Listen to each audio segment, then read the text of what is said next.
Hello, bonjour, bienvenue à On Jase, édition du 3. Ouais, le 3, c'est bon ça. Le 3 décembre, Martin Lemay avec vous. Toute l'équipe sera avec nous également pour jaser ensemble de ce qui se passe dans l'actualité chez les Canadiens. Dans quelques secondes, on va savoir ce qui est arrivé avec Keith Kincaid. On va pouvoir en discuter ensemble. Claude Julien a déjà parlé avec les médias. Péka va jouer. Udon ne jouera pas. On va parler de toutes ces choses-là ensemble et de d'autres sujets que nous avez suggérés. Entre autres, avec nous, Guy Boucher sera là live en studio. Et Éric Bélanger également sera là. Donc, bougez pas, on jase.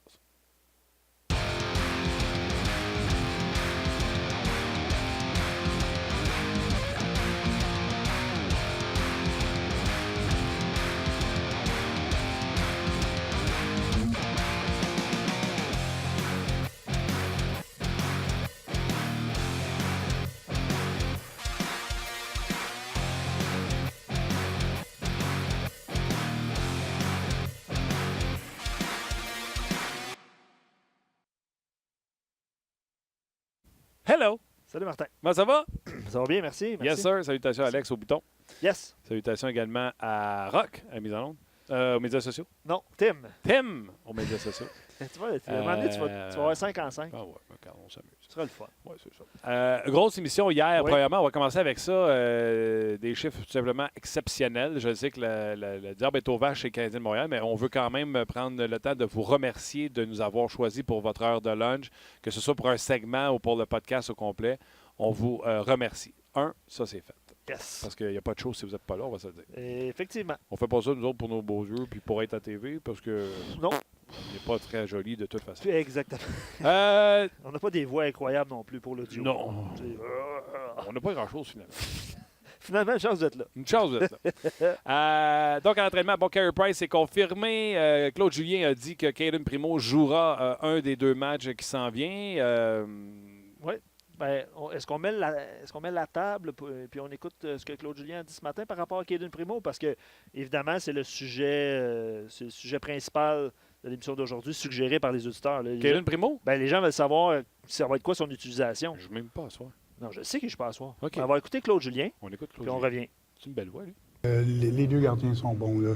Lindgren et puis Primo. Puis je pense que pour l'instant, on a choisi Primo. Quand on regarde depuis le début de la saison, là, les deux dernièrement sont quand même assez égaux, mais depuis le début de la saison, Primo était un bon gardien. C'est qu'on va lui donner une chance de venir jouer des matchs ici, puis on verra. On a dans les quatre prochains après ce soir, là, c'est des back-to-back. On risque de voir Primo devant le filet. Il n'y a pas un danger de l'amener dans une situation comme ça dans laquelle vous êtes présentement, à 20 ans, peu d'expérience. Je pense que Hart, l'année passée, est allé à Philadelphie et s'est bien débrouillé. C'est que on ne recherche pas des histoires négatives, nous, on recherche des histoires positives, puis Hart en a une, puis ça a bien fonctionné pour lui. Je pense que Patrick Roy est venu à un moment donné dans la série, puis a fait tout un travail aussi, là, comme jeune gardien. C'est que des bons exemples, il y en a, mais je pense que quand on regarde cette situation-là, si on voit que Primo a de la difficulté, c'est simple, tu le renvoies à Laval, c'est pas compliqué. S'il fait du bon travail, bien, ça va nous aider. Ben, moi, j'aime ça. C'est pourquoi? Parce qu'on reçoit beaucoup de commentaires, évidemment, puis à RDS aussi, on en a reçu beaucoup depuis que Caden Primo a été rappelé. Puis il y a différentes écoles de pensée. Puis c'est ça qui fait la beauté de la chose, c'est que je pense que il y a beaucoup de monde qui souhaitait voir Primo pour les raisons qu'on connaît. Il connaît un bon début de saison, quoique ça a été plus difficile dans les derniers. Beaucoup avec je l'avais dit. Il y en a beaucoup. Charlie Lindgren connaissait des bons moments actuellement, mais on l'a déjà vu. Fait que, tu sais, il c'est était pas... bon aussi quand il était rappelé. Oui, puis dernièrement, il était bon aussi, Charlie Lindgren. Il est plus solide, tu sais. Okay. Fait que c'est le fun parce que le sujet va dans différentes directions, puis on va avoir votre opinion tout au long de l'émission, évidemment. On va parler avec Éric Bélanger. Salut, Éric. Eric, comment vas-tu? Ça va bien, vous autres? Ça va bien. En direct de ton bureau? Yes. Et Keith Kincaid n'a pas été réclamé au balotage. Non! Je suis sûr qu'il voulait... on se dit la vérité, là. On est sûr qu'il voulait qu'il parte. Hein? Ben, on aurait sauvé 1,7 million sur la masse salariale. Oui. Oui, c'est sûr, c'est clair. Bien dit.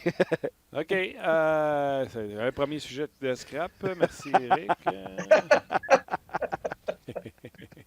Tu vas-tu le faire jouer en alternance, lui-ci, ou tu vas plus faire jouer tes gardiens de but d'avenir? Ben, moi, je pense qu'on va vraiment avoir une réponse à ce que Claude Julien a dit.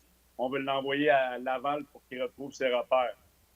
Si on alterne, ça veut dire qu'on nous a compté des menteries. Si on le met dans le filet, ben, c'est peut-être la vérité. Donc, j'ai hâte de voir l'utilisation qu'on va en faire, mais d'un autre côté, on a 2 jeunes gardiens qui c'est peut-être notre avenir ou un de ces deux-là pourrait être une monnaie d'échange, plus Lindgren que Primo, à mon avis. Mais t'as une ligne qui est quand même assez fine aussi là-dedans. Là. Lindgren allait bien. Donc, j'ai vraiment hâte d'avoir l'utilisation qu'on va en faire. Okay. Hey, Jonathan qui dit il voit un peu les commentaires de Claude Julien. Tu sais, on parle beaucoup dans les derniers jours que Carey Price a besoin d'un peu de défi, un peu de challenge. Puis Jonathan voit ça dans les commentaires de Claude Julien aujourd'hui en annonçant déjà ses couleurs, que Primo, à un moment donné, va garder les buts. Éric, tu vois-tu ça un peu de cette façon-là? Non. Non? On protège tellement Carey Price, peut-être trop à mon avis. Là. C'est le meilleur gardien, c'est ci, c'est ça. Là, on monte Primo. Ça va faire quoi? Il va goaler une game en espérant que ça va bien aller, mais est-ce qu'on va enlever des minutes à Price pour mettre Primo? Je serais très surpris. Mais j'aimerais ça que ça soit ça. J'aimerais ça que si Primo garde un match et il fait bien, qu'on le renvoie dans la mêlée et qu'on envoie un message à Price que hey, écoute, ça fait des années que tu es notre gars, mais là, en ce moment, on n'est pas satisfait de ton travail. Il y a un jeune qui pousse dans le dos, qui fait bien. Regarde-toi dans le miroir un peu, mais on ne le fera pas. Riné Saros. Comment? Pekka Riné Saros. Oui, oui. Tu sais, quand tu en as un qui gagne puis l'autre ne gagne pas, à un moment donné, comme coach, tu n'as pas le choix. Ben exactement. Mais on le protège tellement, Carey Price, c'est la 7e merveille du monde. Ça fait 8 ans que c'est la 7e merveille du monde. Mais depuis 2-3 ans, il ne fait pas le travail. À un moment donné, on peut essayer d'autres choses. OK, non, je suis d'accord. J'ai hâte de voir le jeune Primo dans un vrai match de hockey. Et surtout avec cette équipe qui souvent, on dirait que... Tu sais, au football, on dit, tu sais, l'équipe adverse se rend dans le red zone, mais ils ne rentrent pas. Fait qu'on dit toujours, tu sais, on plie, mais on ne casse pas. Le Canadien ne plie pas beaucoup, mais pète souvent, je te dis. Mais tu sais, je regardais la game contre Boston. C'était avec un de mes chums qui est un grand partisan du Canadien de Montréal. Puis à 1-0, il dit « Le Canadien joue bien. » Je dis « Oui, il joue bien. Il joue le meilleur qu'ils peuvent jouer en ce moment. Il va donner une chance à Boston, puis le robinet va être ouvert. » C'est ce qui s'est passé. On a donné une chance à Pasternak. Puis, comme on voit les équipes fragiles, après ça, le Canadien était ses talons, puis ils n'ont pas été capables de récupérer. C'est ce qui arrive en ce moment. Oui, j'allais dire. D'ailleurs, quelqu'un m'a écrit c'était une Pasternak de shot. Ben, ouais, écoute, oui, c'était une shot élite de la Ligue nationale, comme un gars qui est en feu, qui est probablement un des meilleurs joueurs de la Ligue nationale en ce moment. Donc, je pense pas que Carey Price peut faire grand-chose là-dessus, honnêtement. Là. Mais c'est ce qui arrive quand tu donnes une chance à des bons joueurs. Le Canadien, en ce moment, est dans cette séquence-là où tu te retrouves derrière son filet et on n'a pas de réponse à rien. Je salue François Ouellette, qui est l'auteur de cette phrase-là. Une Pasternak de shot.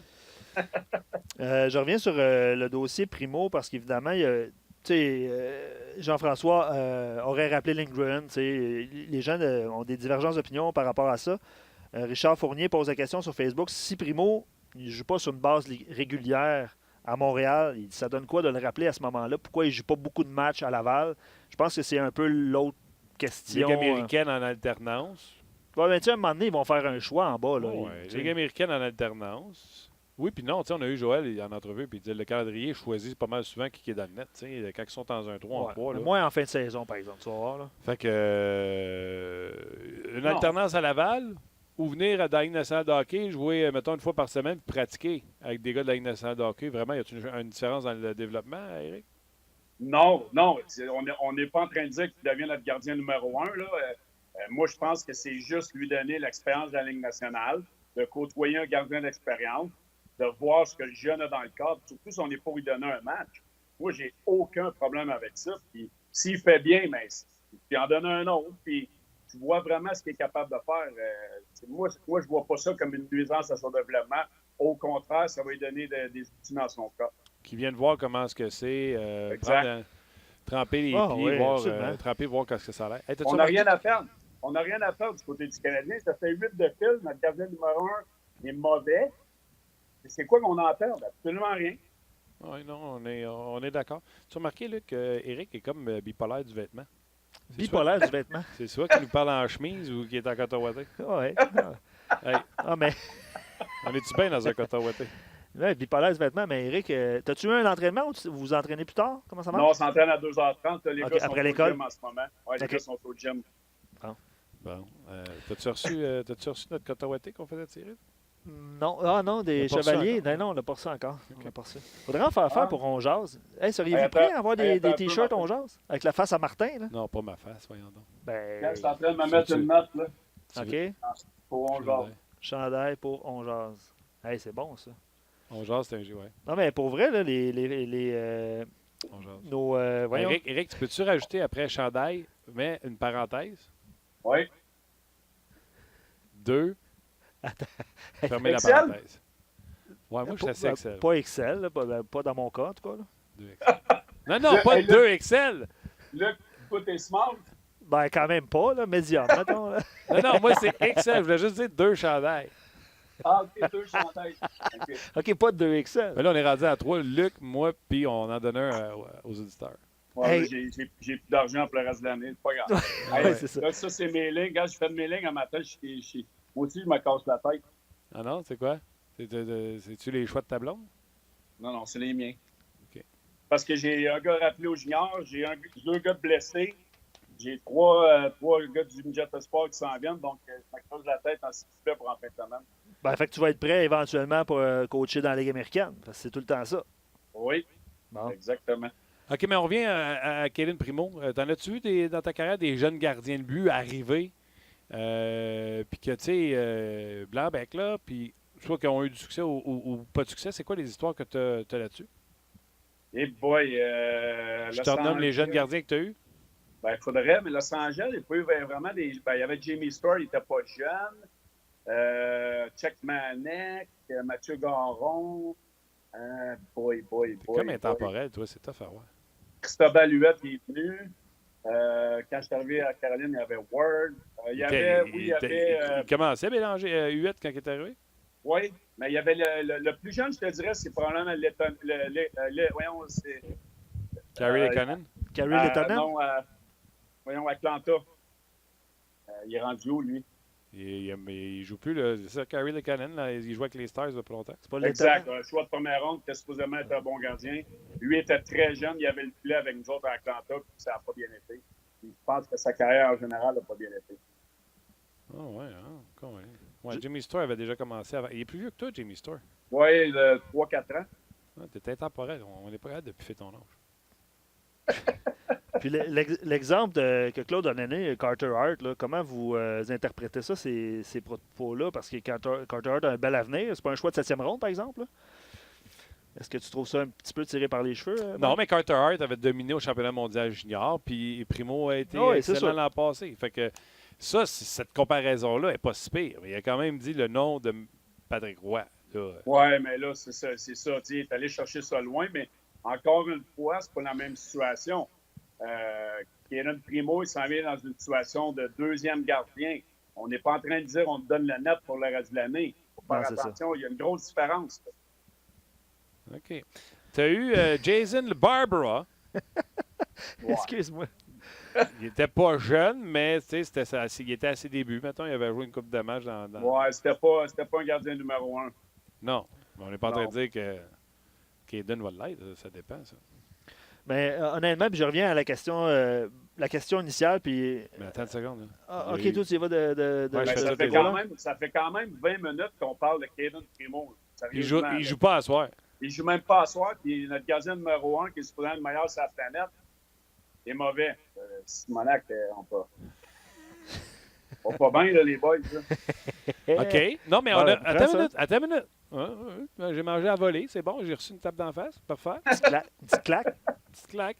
on a pensé à tout, par exemple. Hier, en faisant le show, en regardant un match en fin de semaine, hier, en faisant le show, puis c'est une bonne affaire qu'on t'aille là. Tu te souviens-tu, on parlait de Claude que s'il ne gagne pas en fin de semaine, ça ira pas bien pour la suite. Et là, moi, lundi, j'ai commencé à parler de « Hey, on peut-tu avoir un changement de stratégie? » Et je faisais allusion à la conversation qu'on avait eue. Entre autres, tu avais dit Moi, je vais pincher seulement sur le côté weak. Je ne pincherai pas du côté fort. » Puis contre Boston, le Canadien était sur une pression très passive. Et finalement, on voyait des changements drastiques dans la stratégie de jeu.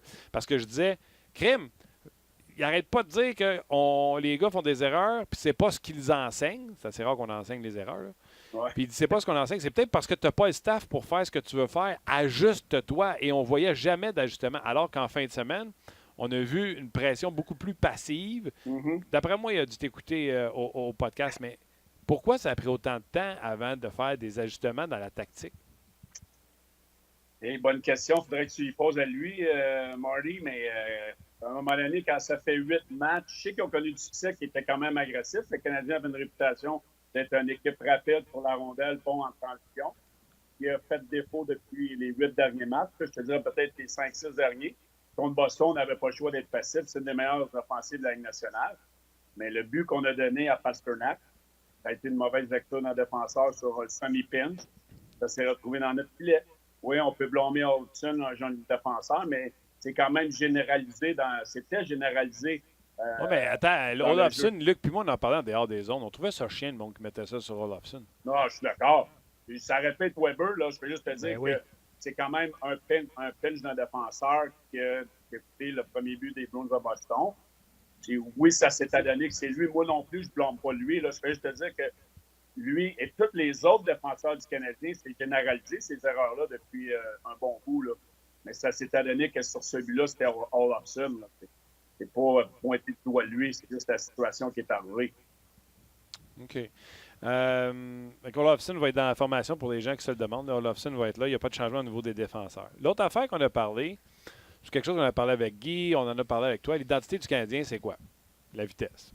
Là, on a sorti les deux patineurs les plus vite, Barron et Drouin, puis on en a rentré des plus lents. Will, là, c'est pas capitaine de vitesse, puis Hudon non plus, mais il se déplace quand même bien, mais c'est pas les capitaines de vitesse. Puis là, on vient de. Puis là, ça, je disais à Luc hier. Dans les 8 défaites, c'est les 12 mêmes attaquants. C'est. Il n'y avait pas personne pour remplacer. Il n'y avait pas personne pour remplacer. Puis comme je disais à Luc hier, j'ai voyons donc, qui va brailler si Cousin, Will et Hudon sont laissés de côté, puis on monte 3 gars de la Ligue américaine pour un électrochoc là, sur l'équipe. Ça fait 8 de suite qu'on perd quelque chose. Là, ils viennent de faire Hey, si on veut garder notre identité de vitesse, on va PK est vite en temps, on va le monter. Ça a pris 8 games avant qu'ils se décident à monter un gars qui patine pour qu'ils gardent leur identité. Encore là, c'est moi qui capote ou il aurait pu faire ça avant, mettons? Oui, il aurait pu faire ça avant, mais encore une fois, on parle de PK. PK, Hudon, Cousin, 4,30 sous pour une pièce. Là, je veux dire. Oui, mais c'est ça qu'on dit. Le Canadien s'en va en guerre avec des tirs froids en ce moment. Là. Oui, mais Eric, comme coach, il faut que tu trouves une stratégie. Là. On ne va pas mettre les hockey dans le milieu et dire on s'en va chez nous. Je suis d'accord, mais la stratégie contre Boston était bonne. On a été passif. On a attendu nos chances de marquer en espérant que notre gardien puisse faire la différence, qu'il soit capable de faire la différence, qu'on soit peut-être capable d'en marquer plus qu'un. On n'aura pas le choix de jouer de même là. Oui, l'identité du Canadien, c'est la rapidité. On a perdu 2 joueurs plus dynamiques de ce côté-là. PK, là, c'est pas Connor McDavid. Là, je pense pas que c'est lui qui va changer la dynamique du Canadien. Mais je suis d'accord qu'on pourrait bouger, mais on n'en a pas. On ne peut pas inventer des joueurs, là. Fait que pour un match comme ce soir contre les Islanders qui ne marque pas beaucoup de buts, là, on s'entend, c'est pas l'équipe la plus offensive. Il n'en donne pas, par exemple. Non, effectivement, il n'en donne pas. Ça va être un match de 2-1. Fait que il faut que le Canadien joue pas exactement comme le match contre les Bruins, mais pas mal semblable. Oui, il faut que les unités spéciales soient bonnes. Il faut que ton gardien soit bon. Puis lorsqu'on a des chances de marquer, je reviens à Brendan Gallagher sur l'échappée. Si Gallagher marque ce but-là 2-0, avec une équipe fragile comme le Canadien, ça lui donne une confiance pour peut-être fermer le match avec le Carey Price plus confiant en avant. C'est que là, on donne beaucoup de buts ou on n'en donne pas ou on n'en marque pas. Fait que il n'y a pas de juste milieu. Donc, quand tu as une équipe fragile, il faut que tu sois capable de capitaliser sur tes chances, puis jouer un petit peu plus défensif, puis minimiser les chances contre. Je pense que le Canadien avait quand même fait un bon travail contre les Bruins, mais C'est juste qu'on n'a pas marqué plus que le premier but qui aurait peut-être été bon pour le Canadien pour être capable de closer ce match-là. On n'a pas été capable de le faire. C'est clair, c'est clair. Fait que, attends une seconde. Là, j'ai compris que ce sera pas long, Guy est arrivé. La tempête est arrivée. La tempête est arrivée, ramassé un micro, il a dit moi. Tu es au téléphone avec Mike Crawford ou? J'écoute le show. Non, écoute, je vais passer ça assez rapidement pour le beau Marc. Il n'y a pas de communication entre Guy et Marc depuis un méchant bout, je te dirais. Fait que, d'après moi, on n'en parlera pas. Mais toi, on en a parlé vendredi. Ouais, j'avais raison, hein? Ben oui. Là, oui, mais attends une seconde. Plein Là, d'auditeurs. Là, si, mettons, là, en guillemets, là, on booste la nouvelle qu'Éric Bélanger dit ça, pour moi, ça a bien plus de poids que Sean Avery. Parce que moi-même, Sean Avery, j'aurais peut-être donné une tape en arrière de la tête. Je suis d'accord, moi aussi. Moi aussi, mais ce que Sean Avery dit, puis Brent Sopel, c'est un coéquipier à moi que j'ai eu à Los Angeles aussi, qui a eu Mike Crawford pour 500 games dans sa carrière. Je ne sais pas comment il a fait. Sérieusement, il ne faut pas prendre sa retraite avant. Il l'a eu à Ottawa, je pense. Il l'a eu à Vancouver. Il l'a eu à Los Angeles. Lui, ce que Sopel dit, c'est la réalité de cet entraîneur-là. Oui, Sean Avery, il n'a aucune crédibilité, je suis d'accord avec ça. Mais ce que Sean Avery dit, c'est ce que moi, j'ai vécu avec Alexander Frolov. Et oui, j'aimerais ça. Moi, si vous voulez faire du quoi que ça, je vais en faire, mais on est en train de faire la lumière du jour avec lui. J'espère qu'on ne le verra plus derrière un banc. Il n'y a aucun de ces gestes aujourd'hui en 2019 qui est d'actualité, qui est permissible. Mais on va arrêter où? On recule-tu jusqu'à Scotty Bowman? On arrête quand, mettons? Bon, c'est ça. Je suis d'accord avec toi, Martin. On arrête où? Moi, je pense qu'on arrête. On s'en retourne jusqu'où qu'il y a encore ces gens-là dans le grenage d'une équipe de hockey. J'écoutais un reportage sur Carcelo. Il a parlé en heure sur son Twitter la semaine dernière, que j'ai écouté d'ailleurs. Il parlait d'un Cherry, ou pas Cherry, mais Barry. En tout cas, j'oublie le nom d'un entraîneur qui est encore dans le junior majeur. Les insinuités que j'ai entendues de Carcelo, c'est incroyable que ce gars-là soit encore dans le junior. Fait que moi, je retournerais comme Crawford. Crawford, les niaiseries qu'il a faites, il faut qu'il paye à un moment donné. Mais Crawford, c'était un petit peu connu, je te dirais. Tu sais, quand il n'y avait plus de job. Mais il n'y avait plus de job dans la Ligue nationale de hockey. Il est allé en Suisse. Puis quand on l'a ramené, on a pensé peut-être que le gars avait compris. Oui, il a sûrement compris, mais il était trop tard. Mais c'est ça que j'ai dit. Ça, c'est une autre question. Si, mettons, il avait compris après la Suisse, là, puis que quand il est revenu dans la Ligue nationale de hockey à Ottawa ou Chicago, mettons qu'il n'a rien dit, rien fait, puis on marche-tu dans le pardon? Comment on marche? Oui, tu peux pardonner, sauf que comment tu peux, en tant que joueur, avoir du respect pour ce gars-là? C'est ça, mais puis on garde quelque chose au clair. Là. Si c'est moi qui mange la tape en arrière de la tête, je fais une nouvelle, je me suis battu avec mon coach. Là. Moi, c'est sûr, puis j'y ai dit, moi, c'est sûr que je me réveille et je le pogne. Ouais. Il y a des gars qui ne l'ont pas fait parce qu'ils avaient peur de peut-être faire 2 places dans la nationale, mais moi, mon intégrité puis le manque de... Moi, c'est sûr qu'à manger un pied dans le dos, je me retournais, je le pogne en face. C'est sûr. OK. Mais tu sais, il faut faire le ménage de ces gars-là. Tu sais, comment tu peux jouer dans la nationale avoir du respect pour Mike Crawford? Oui, il est assistant coach, il y a moins de pouvoir, mais c'est les gens qui continuent d'engager ces gars-là. T'as seulement les directeurs gérants sont les affaires qui sortent sur Babcock, les affaires qui sortent sur Sutter. T'as-tu entendu Chilios? T'as-tu entendu Chilios qui a dit sur Babcock? Oui, écoute, mais c'est toutes des choses que je savais, moi aussi. C'est toutes des choses que les joueurs, on sait. C'est ça que je disais la semaine passée. Comment ces gars-là ont eu de vie quand ils ont fait des niaiseries de même, ça a été caché pendant toutes ces années. C'est là que j'ai un problème avec ça, moi. Parce qu'à un temps, on va dire, mettons, les années 80, en guillemets, c'était toléré. Tu sais, moi, je me souviens des coachs, puis je jouais pas du gros calibre, là, mais des hockey pétés, des insultes, tu sais. Oui. Fait que, moi, je retourne à mon expérience Midget 3 quand j'ai été coupé du Midget 3. Un certain Bissonnette qui avait été coupé, il avait fait remettre l'équipement de ses joueurs après un match. Il avait fait remettre l'équipement après un match quand les gars avaient joué à Trois-Rivières pour les baguer sur la glace. 12 gars ont vomi sur la glace, hyper ventilé. Il a fait casser le bâton de ses buts.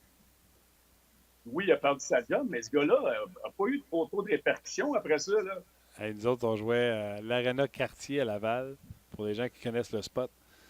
puis ils nous avaient fait remettre l'équipement en bottes d'hiver pour aller courir sur la track qui est autour du terrain de football à côté de l'aréna. Imagine, tu as eu chaud et tu t'en vas. Ouais. Aujourd'hui, tu ferais ça, tu serais une cacahuète. C'est terminé. OK, mais ceux qui jouent les gorges chaudes, là, tu sais, comme quoi ça se peut pas puis faut pas. C'est pour ça que je défends pas personne, comprenez-moi bien. Là. Mais moi, on jase, là. Je parlais avec quelqu'un tout à l'heure. Tu souviens-tu Radulov qui avait fait ça un de ses coachs avec son hockey? En KHL? Ah oui, dans KHL, oui. Ouais, c'est drôle, il y a quelqu'un qui vient de l'écrire sur le Facebook. À Montréal, les gens l'ont-tu adulé? Oui. Attends, les mêmes gens qui crient que les coups de pied dans le péteux, puis je suis d'accord, là, ça se fait pas. Mais ils ont applaudi Radulov qui a coup de hockey sur son coach. Mais Martin, si tu avais vécu comment est-ce que c'est en Russie, tu aurais probablement frappé ton coach en face avec un bâton. Fait que, ouais, mais tu ça, peux c'est pas, un autre, tu peux pas faire autre ça. monde. Oui, je comprends, mais tu peux pas faire ça pareil. Non, ça, tu peux pas faire ça. C'était à eux autres de le suspendre. Mais regarde, j'ai été là 3 mois en Russie, là, puis je suis surpris que ça arrive pas plus souvent avec les entraîneurs russes. Oui, non, j'en doute pas que les méthodes en Russie doivent être assez particulières. C'est une disgrâce là-bas, je peux te le dire. OK, on est en Monday. On est en Morning Skate du côté du Canadien. On a annoncé que Hudon ne jouait pas, que Péka rentrait dans la formation. Honnêtement, là, selon Martin Lemay, humble personnage, tu sais, qui connaît rien au hockey, si tu rentres Péka pour son aspect vitesse, je pense que c'est pour ça que tu l'amènes. Oui. Puis tu dis, je vais le mettre sur ma 4, puis je vais monter Jordan Wills à 2, ou c'est échanger 4,30 sous pour une pièce. Si tu veux faire jouer Péka et qu'il ait un effet sur ton équipe, l'effet que tu veux, c'est qu'il utilise sa vitesse. À la limite, mets-la à gauche de Domi avec Armia. Tu comprends-tu? Je suis cave, moi, de penser de même. Faut-tu que le gars de la Ligue américaine arrive sur la 4 puis que tu donnes une promotion à quelqu'un, ou tu dis, ben non, je l'ai pris parce qu'il y a de la vitesse. Fait que je vais l'amener à quelque part parce que j'ai besoin de sa vitesse. Oui, ben moi, je suis d'accord avec ça. Puis je vais te donner 2 points, Martin. Dans ton alignement, tu montes un gars de la ligne américaine puis tu le montes sur la 2e ligne. Le message, ça peut envoyer 2 messages. Tu n'es pas content du reste des joueurs, ou tu peux donner une chance à un joueur de la ligne américaine qui a un peu d'expérience dans la ligne nationale. Sauf que l'autre message que ça peut envoyer à tes gars n'est pas bon à long terme parce que ces gars-là sont des réguliers dans l'alignement du Canadien. Ils pourraient voir ça d'un mauvais œil. Je l'ai déjà vu. Bon, Guy aime ton deuxième point. Là. Il va me traverser tout à l'heure. Vas-y, je me prépare. C'est comme ça qu'un entraîneur pense. Puis je vais te dire, j'ai eu la même réaction cette semaine avec mon alignement où j'ai 3 jeunes qui viennent du Midget Espoir. Je ne suis pas satisfait de quelques joueurs. Est-ce que je mets un joueur qui arrive du Midget Espoir qui n'a pas de mon équipe sur une de mes 2-3 premières lignes, je mets un gars sur la 4, j'envoie un message que je ne suis pas content de toi, mais à long terme, je pense que ça peut être un couteau à 2 tranchants dans la chambre. Ouais. Il n'est pas négligé. C'est pas des situations évidentes. On l'a vu avec le gars des Blues de Boston. Guy est là, fait que c'est sûr que tu ne répondras pas, mais tu ferais quoi avec Péka? Tu joues ça à 4? Péka, oui, là. Moi, je le commence à 4. C'est un bon point. Pour pas vexer personne, mais je peux te dire que la gâchette est prête à tabarouette de toutes mes affaires. C'est ce que je peux lui reprocher, c'est qu'il ne bouge pas ses pions assez vite en mon goût. Ouais. Quoique, tu sais, Cousin, on va changer de micro. Cousin n'a pas joué un gros match, non. Ben, il était témoin. Qu'est-ce que tu veux? Il était bon, Cousin, en début de match. Moi, j'aimais en début de match, oui. Mais vas-y. Il n'a pas eu une mauvaise punition. Effectivement. Mais il est encore sur le 2e trio avec Domi et Suzuki. Certains reprochent à Claude Julien de ne pas avoir utilisé Hudon là, en l'absence de Drouin. Puis visiblement, ça sera pas Péka. C'est ça. Non, mais c'est ça. Ça revient encore à la situation où c'est un vétéran dans la Ligue nationale. C'est un gars qui est apprécié dans la chambre de ce que j'ai entendu. Je donne une chance à ce gars-là. Puis, mais comme je disais tout à l'heure, je bouge mes pions assez vite si le match ne part pas comme je le veux. D'ouvrir mon micro. Là, Guy, j'ai rentré Guy dans le show parce qu'il en gesticulait une shot. Là. Il mangeait des raisins aussi. Il mangeait des raisins puis il gesticulait. Là. Fait que là, tu as dit il y a 2 options. Puis la première option, il a fait les yeux en l'envers. Puis la deuxième option, il s'est mis à gesticuler comme s'il voulait avoir un tag à la lutte qui était de même. Non, mais j'étais totalement puis là, d'accord il était en train de taper du pied à terre. Puis... Non, mais c'est parce que c'est le fun parce qu'il coach. Ouais. Là, il voit les expériences, il voit les répercussions, puis là, tu sais, il vit exactement les mêmes affaires que tu as vécues, là, c'est sûr, dizaine d'années. c'est sûr, depuis 22 ans. Mais je pense J'avais- qu'il va être d'accord avec moi dans cette situation-là. C'est sûr qu'il l'a vécu 1000 fois. Là. Mais oui, c'est parce que là, c'est pas comme si tu montes. Mettons, tu avais une super vedette dans la ligne américaine qui casse tout. Exact. Là, là, c'est un autre pas dans la manche. Comme les Bruins de Boston. Parce que, c'est quoi, Studnicka qui a joué sur le deuxième trio quand il a été rappelé c'est ça. à l'absence de Bergeron, par C'est exemple. un gars d'un high-end.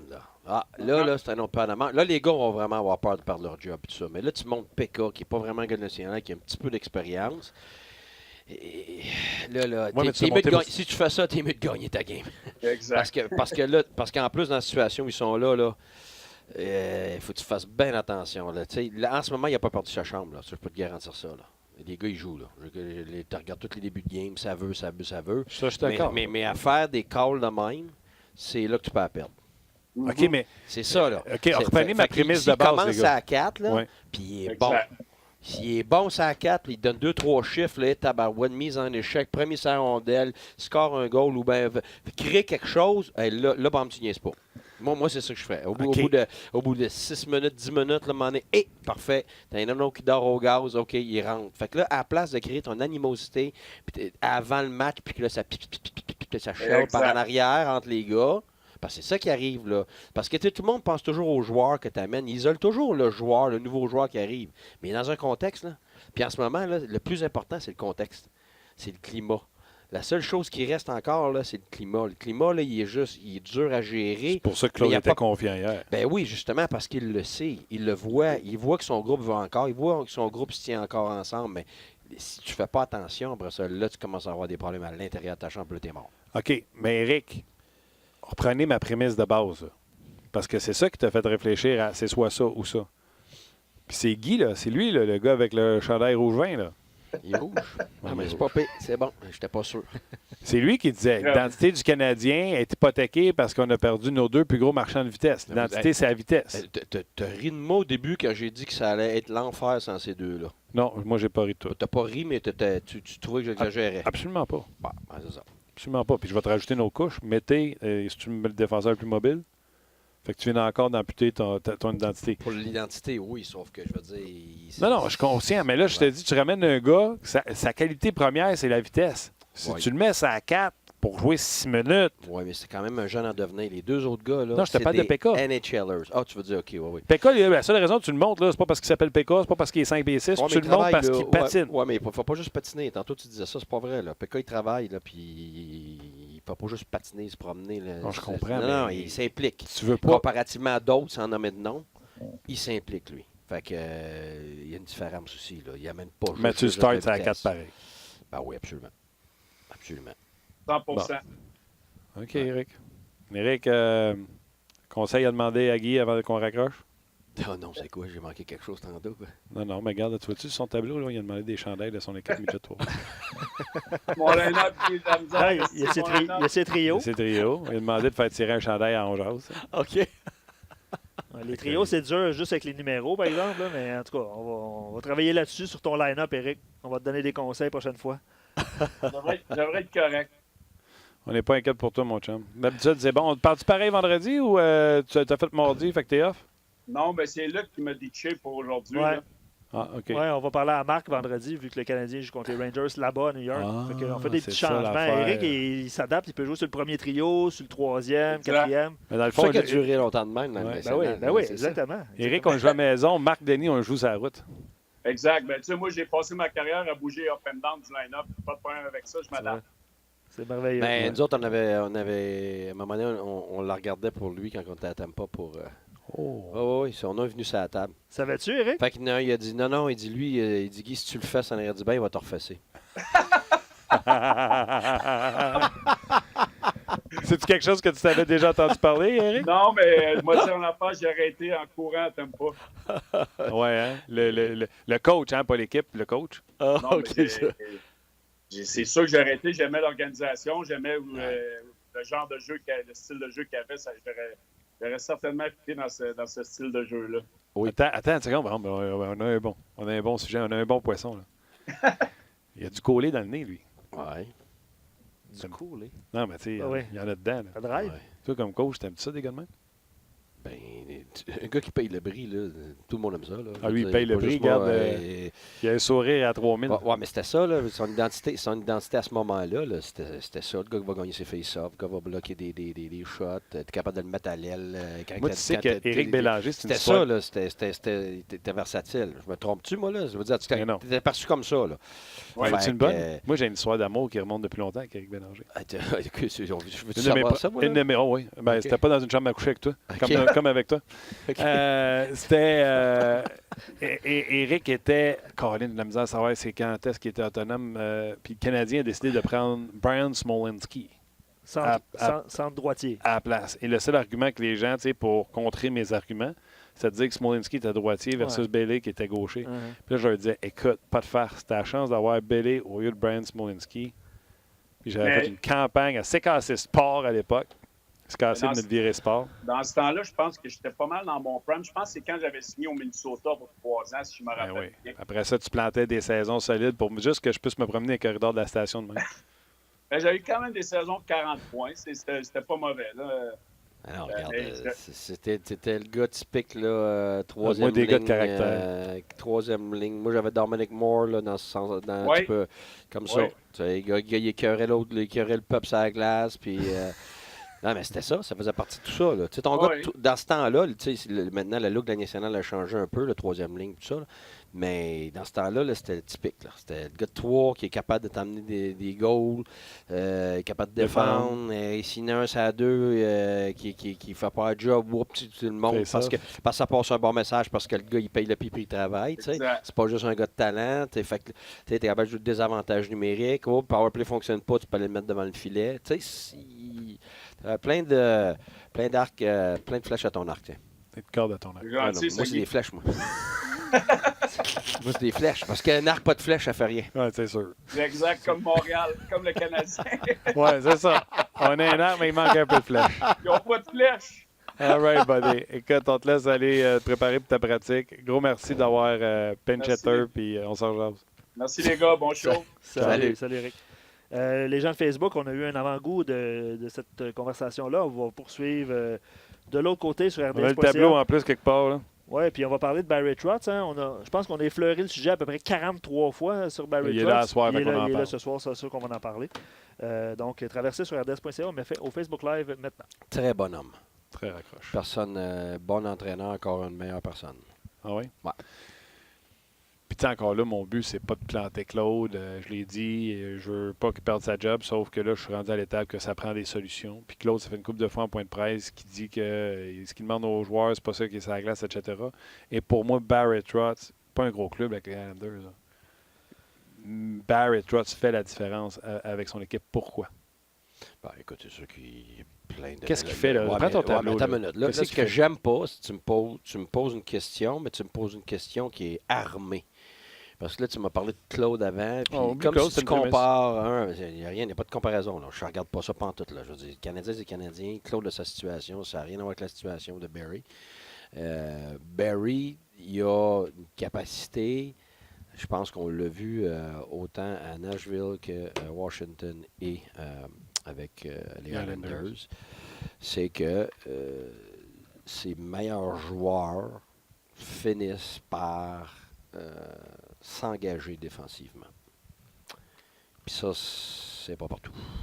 C'est difficile C'est à pas faire. comme s'il y C'est avait- très difficile à faire. C'est parce que toi, tu vas regarder juste qualité de joueur. Il faut regarder quel type d'individu. Il y a des gars dans son équipe là. Il y en avait à Washington et il y en avait à Nashville. Que c'est pas tous les coachs qui auraient été capables de faire acheter le plan de match à ces gars-là. Ça, c'est sa qualité première selon moi. Tout le monde va parler de ses systèmes défensifs, puis de ci, puis de ça. Puis, de vérité, c'est que bien au-delà de ça, c'est un petit peu comme Darius Labonté avec qui j'étais à Rimouski. Tout ça, ils ont la grande capacité d'aller chercher les gars de talent, les gars qui n'aiment pas ça défendre, qui veulent pas défendre, tout ça, qui finissent par le faire et finalement quand même produire. Fait que ça, c'est très, très, très, très... Ça a l'air simple, là, mais c'est très difficile. Parce que c'est comme si tu défais un computer, tu changes de hard drive pour une autre sorte de hard drive. Puis, Je me souviens qu'Ovechkin, ça avait été long, mais il a fini par... Ben oui, mais justement, c'est ça. Là. Écoute, c'est énorme ce qu'il a fait avec lui. C'est énorme. Puis là, tout le monde dit Ovechkin l'a fait. Oh, il a fini par le faire, mais je dis, il l'aurait pas fait de lui-même, ça n'aurait pas tenté de lui-même. Ça, moi, je te dis, Barry a eu une énorme influence là-dessus. Et dans cette influence-là, dans son approche, parce que je connais Barry, on se connaît quand même assez bien, puis j'ai eu plusieurs discussions avec lui. Puis Barry, dans des phrases, des fois, c'est des phrases qui garde. Quand t'as rondelle, t'es assez bon que ça t'appartient. Je vais te laisser tranquille. Mais la minute t'as pas rondelle, you're mine. T'es à moi. Fait que ce que ça te donne un ballon entre ce que le gars veut faire et aime faire, mais ça te donne la responsabilité, la fiabilité de l'autre côté. Puis quand tu crées ce lien-là avec ton joueur, ben tu es en business parce que quand c'est tes meilleurs joueurs, sans être plus talentueux, parce que des fois, ton plus talentueux, c'est pas du tout ton leader, mais il faut que tu ailles chercher ton leader. Il faut que tu ailles chercher ton... J'avais une discussion hier, je ne dirais pas avec qui, mais c'était un directeur général dans le national, puis on discutait justement, ben, j'avais posé une question par rapport à certains individus qui sont des gars de talent. Comment tu les fais pour embarquer dans le bateau quand ils veulent rien savoir, tu sais? C'est parce qu'à un moment donné, le gars, il comprend pas, là, tu sais, il a son contrat, il a qu'est-ce qu'il fait comme sa glace en termes d'offensive, sauf que ça nuit à la culture de l'équipe. Son attitude, son éthique de travail, il va faire des points, mais tout le reste là, nuit au plus important qui est la culture de l'équipe, parce que c'est l'équipe qui va gagner, c'est pas ce gars-là. Là. Le gars, il est supposé aider. Fait que, comment tu fais pour prendre ça, pour l'emmener dans le concept d'équipe, puis c'est ce qu'on appelle un buy-in, acheter finalement le plan de match. Ben, finalement, il faut que le gars comprenne à un moment donné que son talent, puis ses points, puis ça l'impressionne. Mais ça l'inspire pas. C'est pas la même affaire, pas en tout. On avait parlé jamais ça. Ben, c'est ça. Là, j'ai demandé, je viens plus savoir si on en a parlé en dehors des ondes, d'un autre angle ici. Là. Ben, c'est ça. C'est pour ça que. Répète cette pour ça, des catchphrase-là. Là. Oui, c'est parce que le talent impressionne. Le talent impressionne. Mais c'est pas ça qui va inspirer. Même les partisans vont être impressionnés du talent. Mais t'inspires comment? T'inspires en faisant des choses que tout le monde est capable de faire. C'est à la portée de tout le monde. Mais tu le fais mieux, plus fort, plus souvent que les autres. Fait que quelqu'un qui bloque un lancer, tout le monde est capable de bloquer un lancer. Pourquoi tous les gars se lèvent tous sur le banc quand quelqu'un bloque un lancer? Parce qu'ils savent que ça prend du courage. Ils savent que ça prend du travail. Il faut que tu buy-in. Tu comprends tout ça? Ça l'inspire un groupe. Ça l'inspire. Tu sais, quelqu'un qui n'est pas supposé s'élever à un tel niveau de jeu, puis à un moment donné, il le fait, mais à cause de son travail, de sa détermination. Écoute, tu as du respect pour ça. Ça t'inspire, toi. Toi, là, tu n'as pas le choix. Tu veux travailler, toi aussi. Tu veux travailler comme ça autour de toi. Ça t'inspire. Le gars, là, qui a du talent, puis il se promène avec ses mains, là, puis toi, tu n'auras jamais ces mains-là. Là. Comment tu pratiquerais pendant 12 ans de temps? Tu n'auras jamais ça. C'est du talent. Ça t'inspire pas, ça. Tu n'es pas capable de le faire comme individu.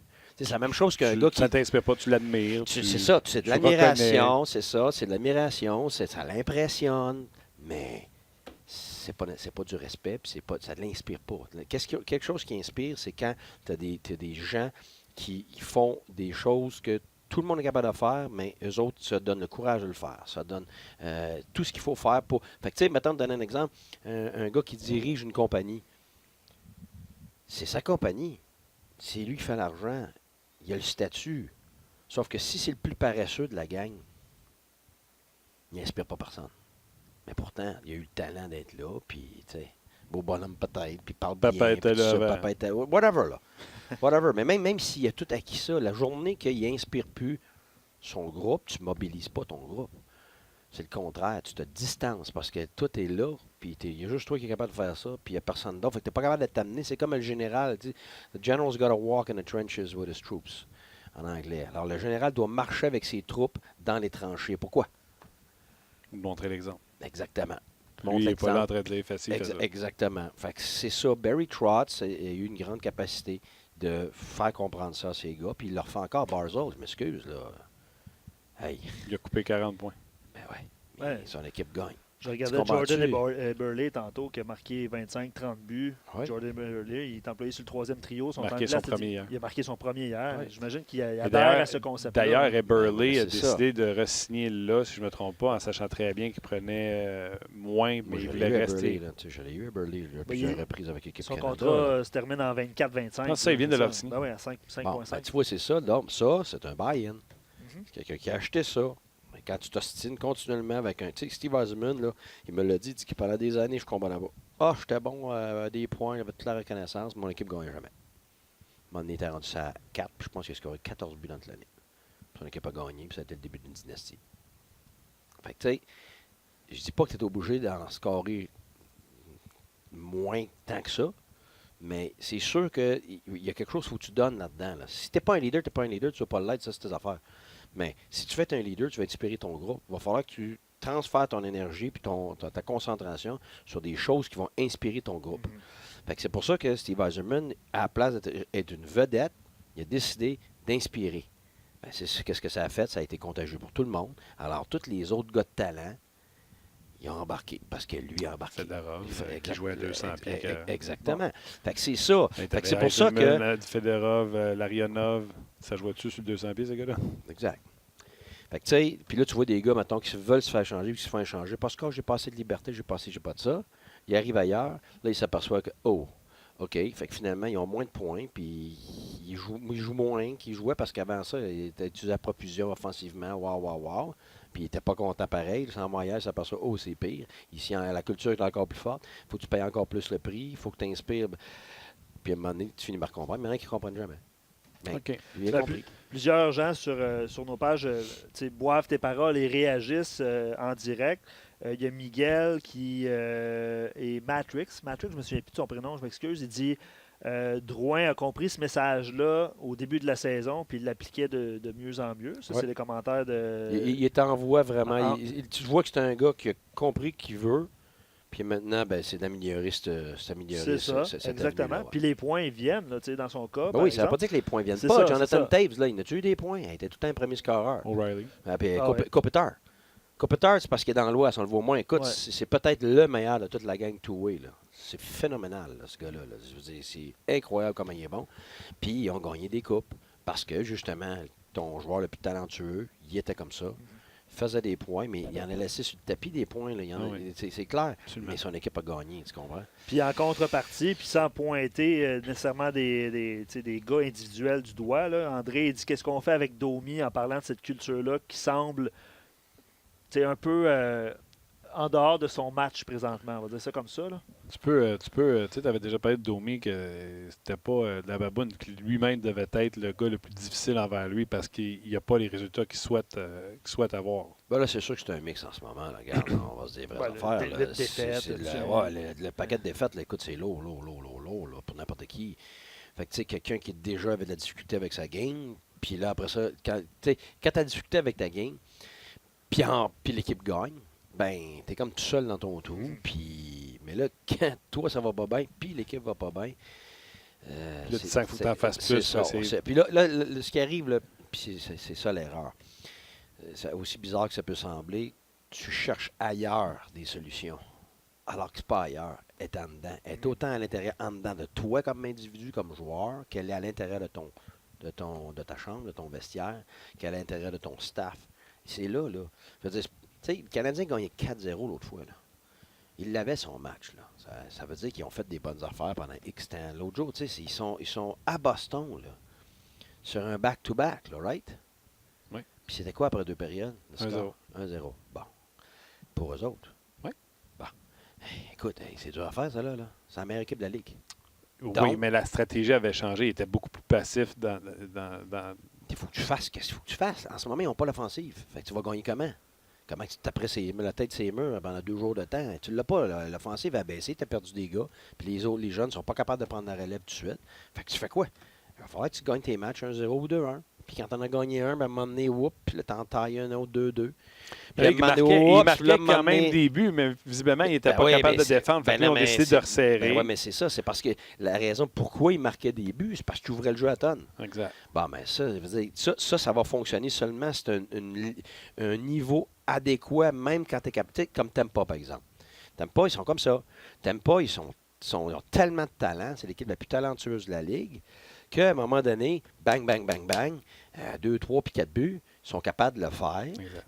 Puis, à cause du gardien de but qui sauvait les échappés, puis les 2 contre 1, puis ce qu'il donne en zone défensive, ben ça les sauve. Puis ça te donne confiance de l'autre côté. Ben oui, puis il y a une différence quand c'est Chariot qui pinche, puis que tu as Edmund, McDonough. Non, mais c'est ça. Là, il y a la qualité des joueurs. Fait que là, le Canadien n'est pas dans une position pour pallier à ces blessures-là, Après ça, deuxièmement, pas l'offensive sans ces gars-là. Pas l'offensive, justement, pour faire ce qu'elle faisait avant. Puis puis là, en ce moment, les gardiens de but ne sont pas leurs meilleurs. Fait que tu n'as pas du tout le même... Tu peux pas avoir la même approche, c'est impossible. Fait que là, tu dis, OK, qu'est-ce qui nous reste? Qu'est-ce qu'on serait capable de faire? Parce qu'on n'ira pas chercher 5 buts. On peut aller chercher 5 buts, mais on va en donner comme l'autre jour. Là. Exact. Tu comprends-tu? Fait que là, il faut que tu descendes ce que tu vas donner pour te donner une chance d'être capable de scorer 2 puis 3 buts serrés pour en attendant que des gars reviennent, en attendant que des jeunes prennent du galon, en attendant, mais tu joues tes games les plus serrés, tu vas chercher un point puis tu t'en vas en overtime. T'sais. Si tu commences à penser trop gros, trop loin, ben là, c'est plus juste une montagne, c'est l'Everest. Tu ne la monteras pas. Là. Fait que c'est pour ça qu'en ce moment, c'est dur des gars. Hey, il faut scorer 5 buts pour gagner une game. Hey, c'est tough, ça, là. C'est de la pression. Là. Fait que qu'est-ce qui est plus facile? D'aller scorer 5 buts? Ou essayer d'en empêcher. Ou essayer d'en donner juste 2 avec un Carey Price dans le net. Je veux dire, c'est la logique. Là. Je veux dire, c'est quasiment une mathématique 2 plus 2. Là. Oui, puis tu sais, ils ont peut-être fait cet exercice-là. Je te dis pas à long terme, tu veux faire ça tout le temps. C'est pas ça. Là. C'est juste que là, c'est de la survie en ce moment. Comment on va faire pour gagner un match? Pas 5-6 puis les playoffs, tout ça. Là. C'est pas ça. Tu regardes un match, puis même tu regardes ta première période en ce moment. That's it. Après ça, tu t'occuperas de la deuxième période. Fait qu'il faut que tu rétrécisses tout, faut que tu segmentes tout, faut que tu rapetisses tout, faut que tu allèges tout pour que les gars soient capables de voir juste en avant d'eux autres parce que trop loin, c'est démoralisant. Tu sais, c'est une période, tu regardes Weber, puis c'est 10 présences. Puis toi, c'est 6 présences. Puis toi, c'est 5. On commence avec ça. Donne-moi 5 bonnes présences, on se reparle après. Ouais. Je pense que ça répond à la question d'Éric qui posait comme question avec la perte des 2 joueurs rapides. Comment le Canadien doit ajuster sa stratégie? Ben, je pense que tu viens de bien l'expliquer. Il n'y a pas 1800 solutions, mettons. Non, c'est que la vérité, c'est que le Canadien, parce que c'est des bourdonneux, là, c'est des abeilles en zone offensive, dans leur force, tu vas te retrouver des fois que le troisième homme est trop bas. Puis, ils n'ont pas la défensive pour être capable de pallier à ça, surtout qu'ils pinchent. Je veux dire, et si tu veux être agressif, là, le hockey d'aujourd'hui, tes défenseurs pinchent. Ça, c'est automatique. Okay? C'est comme ça que ça se joue maintenant. Le défenseur pinche, puis lève trop le remplace. Fait que là, c'est pour ça que les gens disent qu'est-ce qu'il fait là? Weber, les pinchés. Ben oui, mais il fallait qu'il pinche. Ah oui. C'est Lève-toi qui a décidé de lui aussi rentrer dans le jeu à la place de prendre sa place. Fait que, tu sais, fait que là, à un moment donné, tu es comme pris entre les deux. Là. Tu sais que si tu pinches, puis là, tes attaquants sont pas fiables, ben là, tu peux plus pincher. Puis là, si tu pinches plus, ben tu gardes plus en zone offensive. Tu sais. Ben, c'est ça, c'est plus facile de sortir. Fait que là, tu prends un rush, puis tu n'as pas de défensive pour prendre des rushs comme ça. Là. Fait que, tu sais. Ou tu te fais battre par un super c'est ça. Les autres, en ce moment, sont pris entre un paquet de choses. Dans le fond, le Canadien, là, il est comme en transition. C'est pas une reconstruction, mais c'est une transition. Là. Les gars sont là, mais ils sont pas assez vieux encore. Les nouveaux, wow, on les aime, mais ils sont pas là encore. Moi, je l'ai dit depuis le début. Ils ont besoin de 3-4 ans. Je ne dis pas pour gagner des matchs, puis peut-être même faire les séries, mais là, on parle de devenir une équipe solide. C'est sûr que le problème, c'est qu'il rentre dans 3-4 ans, mais Carey Price à quel âge, puis Weber à quel âge. Tout ça, c'est sûr que ça, tout le monde en parle. Là, ça prend pas la tête à Papineau.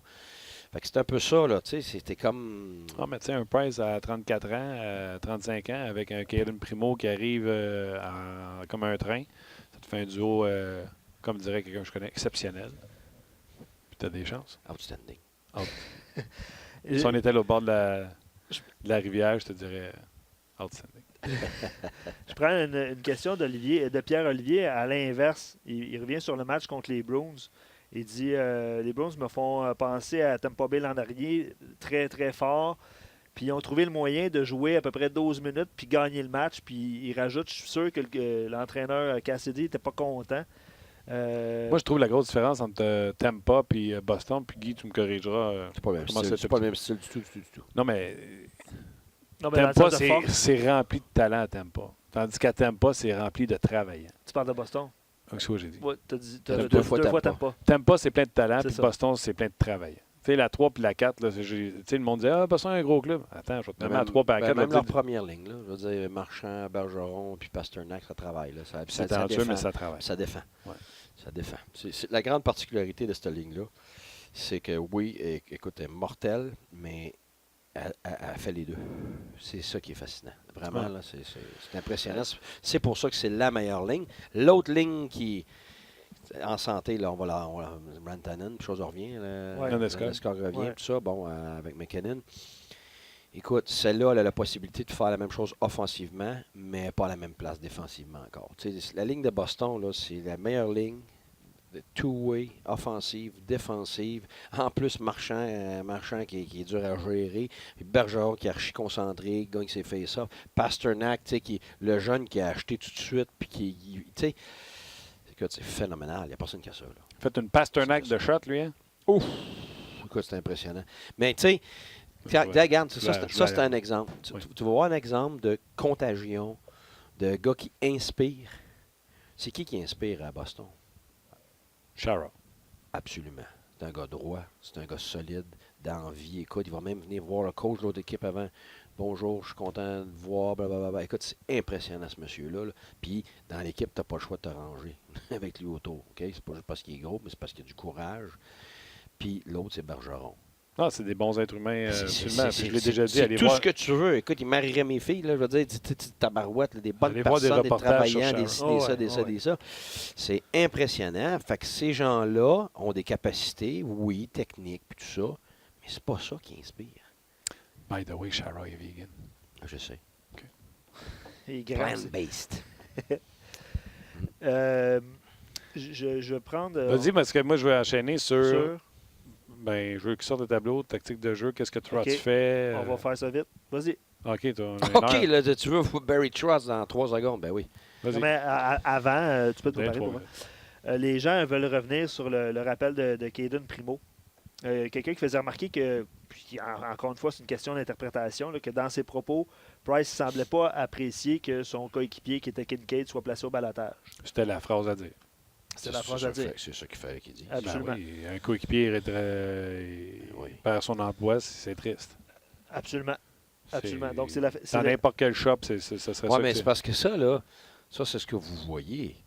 Mais c'est bien plus comme ça que vous pensez. C'est pour ça que moi, ça me fait toujours rire. Le monde veut tout le temps avoir un nouveau qui monte, un jeune qui monte, puis Oui. ça, là. Mais hey, dans la chambre, là, ça dérange. ben hey, Ben, c'est un bon point. Ça Ben, répond hey, à c'est à sûr, pas mal c'est sûr. d'interrogations. c'est sûr que quand tu gagnes pas, puis tu as un super bon joueur qui monte, puis tout ça, puis que, tu sais, il manque quelqu'un et des blessés, là, c'est pas pareil. Mais si tu as tout ton monde, tout le monde a leur rôle, là, puis tu viens chambarder ça, là. C'est pas l'excitation que Non, les non, gens ont, là. Ouais. C'est pas l'excitation des médias, là. Là, tu es dans un contexte où tu as du monde qui perd leur rôle, puis ta minute, là. Mais là, tu dis que le fait d'avoir descendu Kincaid, il y a des gens que ça leur a fait quoi, mettons? Honnêtement, dans ce cas-là, fort probablement, tu sais, il y a des bons amis peut-être dans l'équipe. Alors, ça affecte eux. Donc, quand tu affectes un individu, ça affecte d'autres individus. Tu sais, c'est toujours le domino, mais jusqu'à quel point? Je ne sais pas. Aucune idée. Qui est chum avec qui, tu sais. Puis il y en a qui vont dire des choses publiquement, mais ils ne pensent pas pantoute, là. Ça arrive très souvent aussi. Oh, là. ouais. Fait qu'il faut faire bien attention Oh, aux ouais. commentaires. Là. Comme tu viens de dire, il a dit ce qu'il faut dire, Kerry. Est-ce Ouais. qu'il pense? Est-ce qu'il ressent? Est-ce que... Aucune idée. Ça, tu ne peux pas le savoir. Je veux dire, lui, il faut... Non, c'est de la il faut grosse qu'il- BS ben, parce c'est que ça. je vais te le dire, moi, mettons, dans le milieu où je travaille, là, Ouais. la majorité se font mettre à la porte, mais c'est tout le temps, tu remarqueras dans mon milieu, jamais personne ne s'est fait mettre à la porte, tout le temps parti pour un autre projet. Ah non, on avait d'autres projets. Mais ils se font mettre à la porte, c'est ça la vérité. Puis quand ils sont partis, écoute, il n'y a pas de line-up pour dire des adieux avec des fleurs et des bisous. Là. Ah non. Il y a 9h, ils se fait mettre à la Ça, porte. c'est À une affaire, 9h01, on est tous dans le char, prêts à partir. Moi, ça, j'ai appris ça dans la vie. Là. Je veux dire, quand tu coaches, là, puis t'es parti, là, Ah, puis ben tous ouais, les gars qui j'imagine, t'aimaient, puis tout, là, regarde, le lendemain, regarde, ils travaillent comme des fous pour le nouveau gars, puis leur vie continue. Là. Tu sais, en Exact. réalité, les gens sont là pour eux. Ils peuvent ressentir des choses pour les Ouais. autres, mais je veux dire, Absolument. Ouais. Barry Trotz, moi, je m'étais fait dire qu'il ne gardait rien dans le milieu, puis c'était le secret de son succès. Ça ou ouais, t'ai simplifié ça un petit peu trop? C'est intense, c'est bien trop simplifié. OK. OK, bon, moi, ces équipes, autant Washington que les Islanders, sa grande force, c'est la zone neutre. C'est pas à cause de sa trappe en zone neutre, parce qu'en zone neutre, tu as la trappe quand l'adversaire fait des transitions, donc tu as un regroupement. Mais c'est surtout sur le back-check. C'est la manière que ces joueurs apprennent à gérer les back-checks, pour moi, qui sont phénoménales. Parce que c'est un gars qui va apprendre à ses joueurs à aller fermer la gap, mais surtout à réagir. Tout ce qui est avant la ligne rouge, ici, les attaquants ont le droit de mettre de la pression. Mais il faut que ça soit géré pour qu'après la ligne rouge, puis je vais être franc, c'est ma philosophie à moi aussi, c'est que, puis tu sais, c'est pour ça que les gens disent « Ah, coach défensif, tu sais, Boucher, ça m'a toujours fait rire, ça. » Mais parce que mes équipes étaient dans le top offensivement. J'ai fait ma carrière à cause de l'offensive, pas le contraire, mais c'est ça la vie, c'est ironique. Mais c'est que quand tu vas back-checker, donc un repli défensif, ben c'est-tu mon gars, c'est-tu ton gars? Ça? Fait qu'à un moment donné, des fois, c'est ton gars, puis finalement, l'autre, il va plus vite, puis là, l'autre, il perd son gars. Fait que c'est jamais la même chose. Puis tu pratiques toute l'année, puis à un moment donné. Fait qu'à un moment donné, tu essaies de trouver des façons que c'est 100% ton gars. Fait qu'il n'y a pas d'hésitation. Fait que Barrie est très bon parce que, exemple, c'est un joueur qui va avoir la rondelle, le joueur adverse. S'il y a un attaquant qui va aller mettre de la pression, bien, souvent, les équipes vont garder leur défenseur avec la même gap, ce qui fait un doublage, puis c'est avant la ligne bleue, avant la ligne rouge, bien, il y a une décision à avoir. Ça veut dire que si l'attaquant va se rendre sur le joueur, le défenseur, plutôt que de rester là aussi, puis aussi peut-être se mêler et mettre de la pression, comme on voit souvent, bien là, une petite passe se fait, et puis là, on a créé un 2 contre 1. Alors, pour éviter ça, tu veux essayer de t'organiser pour que tu aies le nombre de joueurs requis pour passer la ligne rouge, tu sois capable de prendre les rushs, prendre les attaques adverses.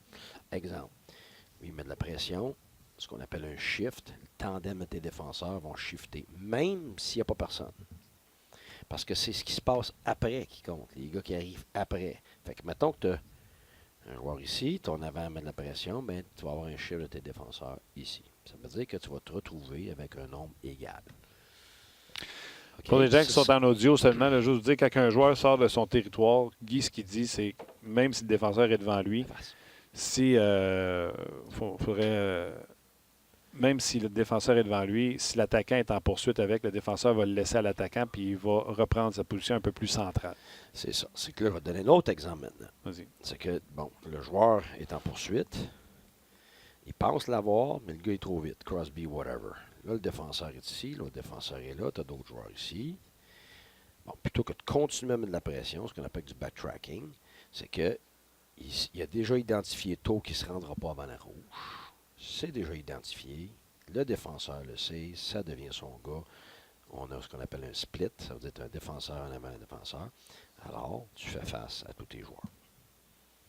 Tu me suis-tu? OK, mais il continue quand même son jeu pour aller jouer en termes défensifs. Il ne s'en va pas mettre une pression pour patiner avec le gars qui s'en va. Exactement. Il s'en va se mettre en opposition. Il s'en va se mettre entre son puck et son filet. Fait qu'à la place de courir après son joueur, qui a la rondelle, comme dans le Pee-Wee, là, je l'ai, ben, il a lu qu'il ne se rendra pas. Fait que donc, avant la rouge, tout le monde sait ça va être quoi son rôle.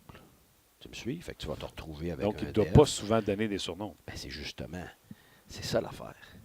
Fait que là, tu te retrouves avec 3 corridors. Moi, j'appelle ça du lane defense. Okay? C'est une attaque de corridor, défensive de corridor, excuse-moi. Fait que, puis tu as plusieurs façons de le faire. Mais ça, là, je t'ai donné un exemple, 2 exemples. Mais tu te retrouves toujours à faire face avec le nombre requis de joueurs. Tu me suis? Oui. OK. Je vais te donner un autre exemple. Le joueur, il est en retard. Le défenseur a une bonne gap.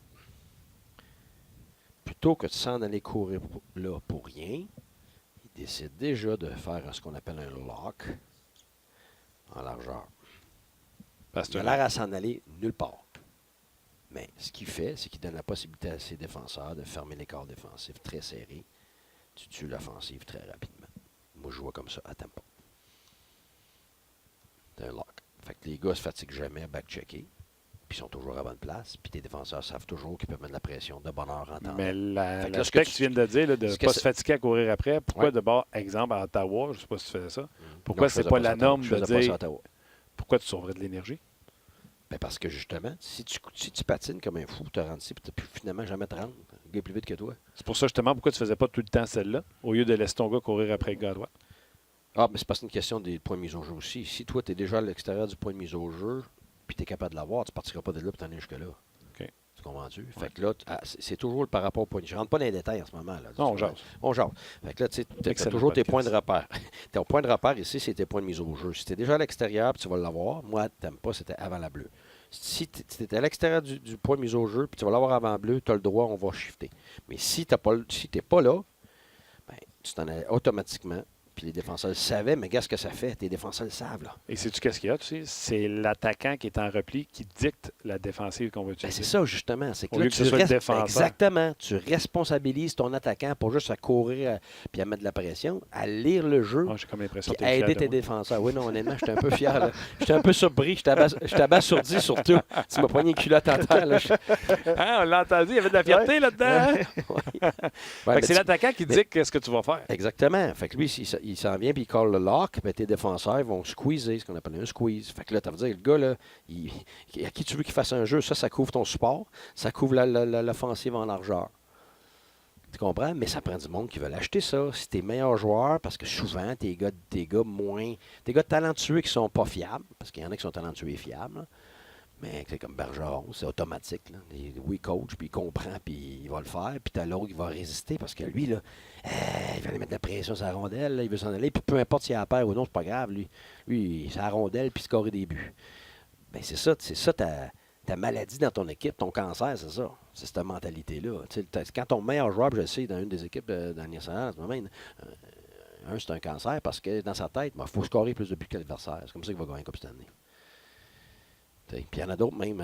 Moi, je travaille très fort dans un game, fait qu'il faudrait que j'aie des pratiques un petit peu plus soft. Un petit peu plus soft. Tu as toutes sortes de joueurs. Ah, J'en ai eu de ça. Puis à l'inverse, tu as des gars comme Crosby, mettons, que lui, ben, il vient de voir, puis hey coach, la pratique pas assez dure.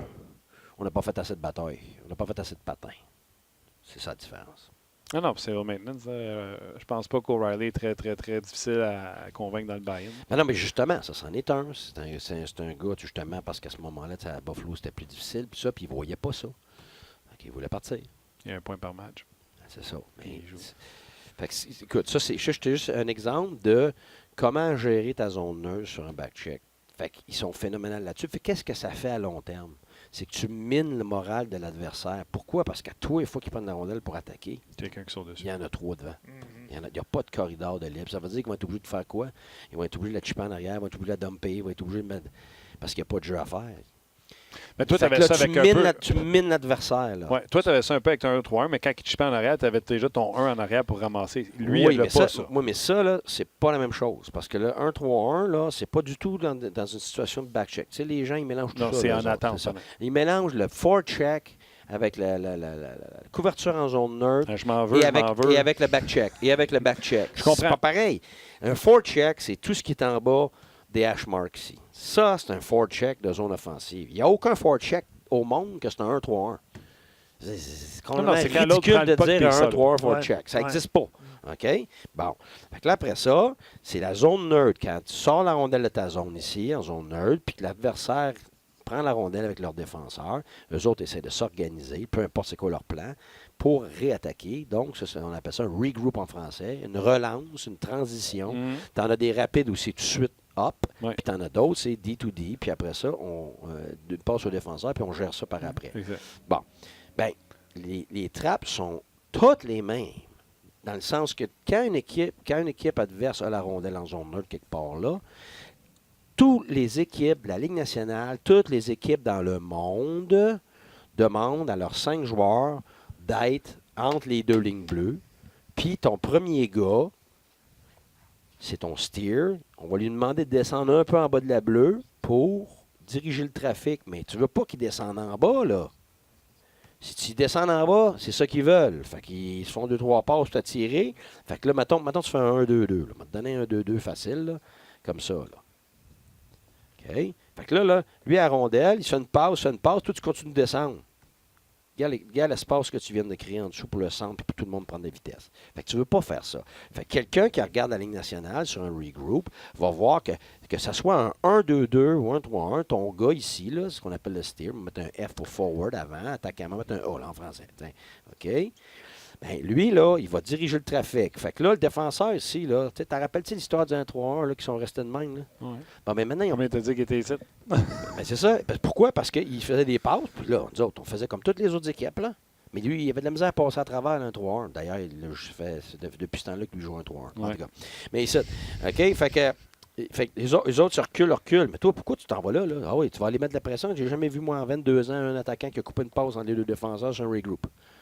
Jamais. C'est pas coupable. Il ne fera pas une passe si t'es là, voyons là. Il va pas monter. Il va monter, il va s'en aller. Fait que là, ça veut dire que tu gardes ton monde très serré, très tête. Pourquoi? Parce qu'une fois que ça part par l'avant, que tu fasses une passe, que tu patines avec ton 1-2-2 comme ça, tu viens squeezer ça comme ça, fait que t'es jam d'un côté. Ça, c'est la trappe, mais ça, c'est un 1-2-2. Mais le 1-1-3, je ne parle même pas du 1-3-1, je te parle du 1-1-3, OK? Fait que tu as peut-être un tiers de la ligue qui fait un 2-2, tu as un tiers de la ligue qui fait un 1-1-3, puis tu as l'autre tiers qui fait le 1-3-1. OK? Puis, ces face-off, c'est presque toujours dans la zone neutre, 1-2-3.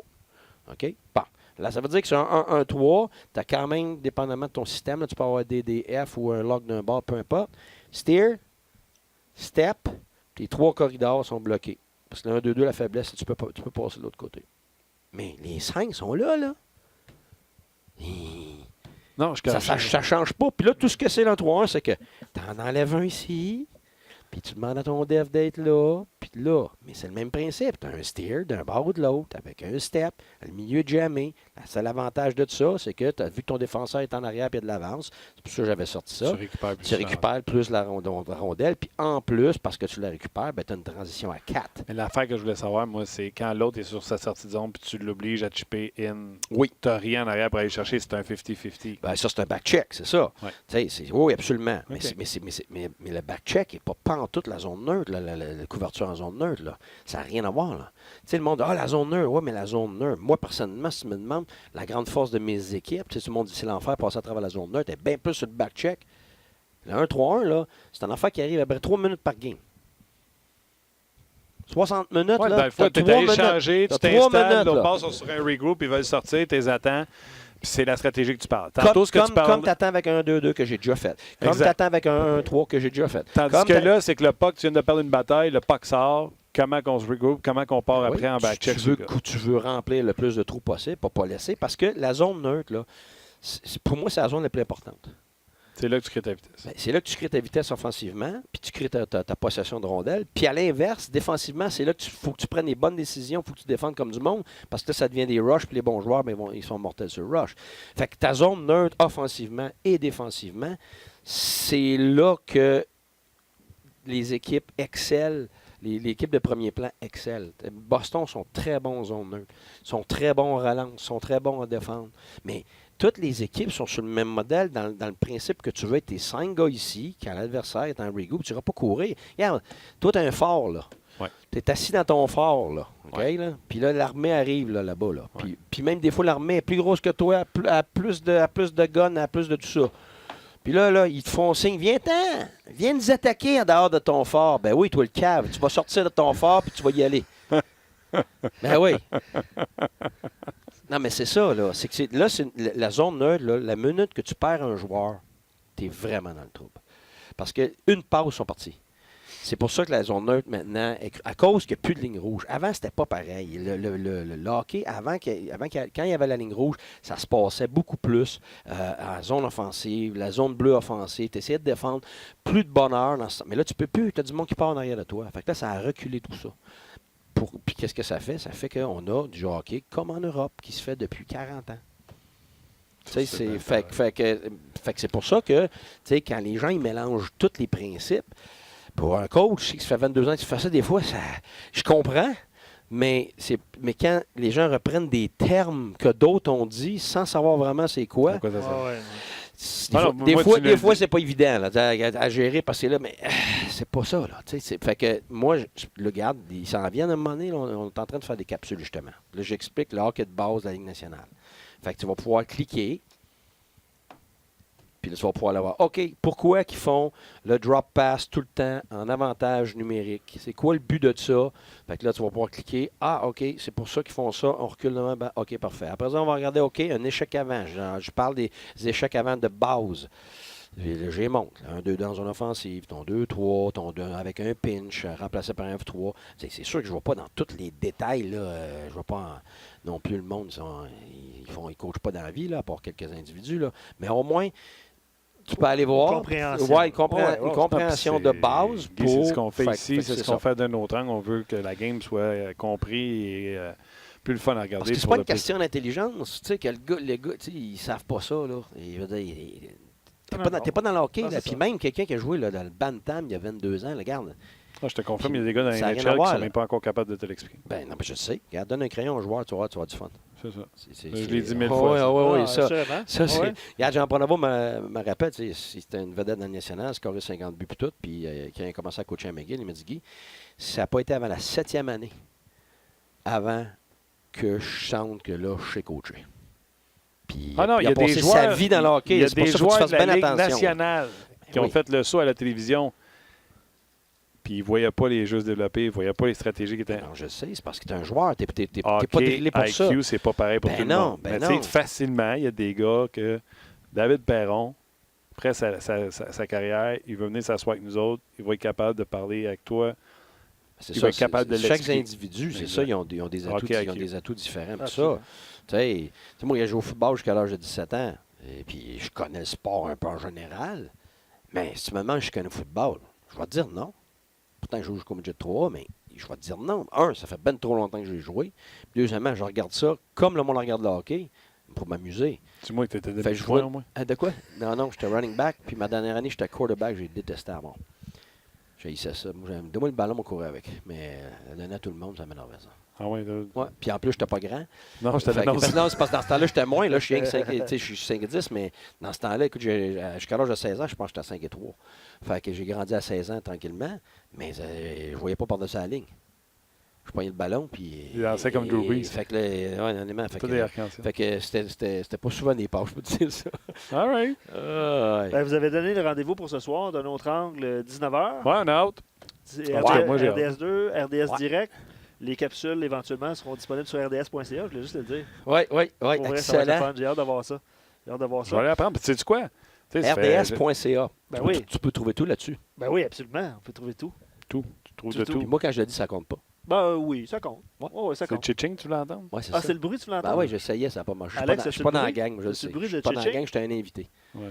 Alex, Guy voulait se faire faire. Guy, c'est double cachet. Bon, tu peux y aller 2 fois. Voilà. Ouais, c'est ça, c'est double cachet. Oui, c'est double. Il y a quelqu'un qui a écrit, Matt, puis tu me diras si tu es d'accord avec moi, il dit Wayne Gretzky, c'est le meilleur exemple. Je suis pas d'accord. Wayne Gretzky avait un hockey IQ très développé. Le meilleur exemple d'un joueur de hockey qui n'a pas d'IQ, qui, quand il s'en va coach, ne peut pas coacher. Parce que lui, il associe ce que tu as dit à il n'a pas eu de succès comme coach en Arizona. Moi, je pense pas que c'est sa raison. Wayne Gretzky comprend la game. Ben, écoute.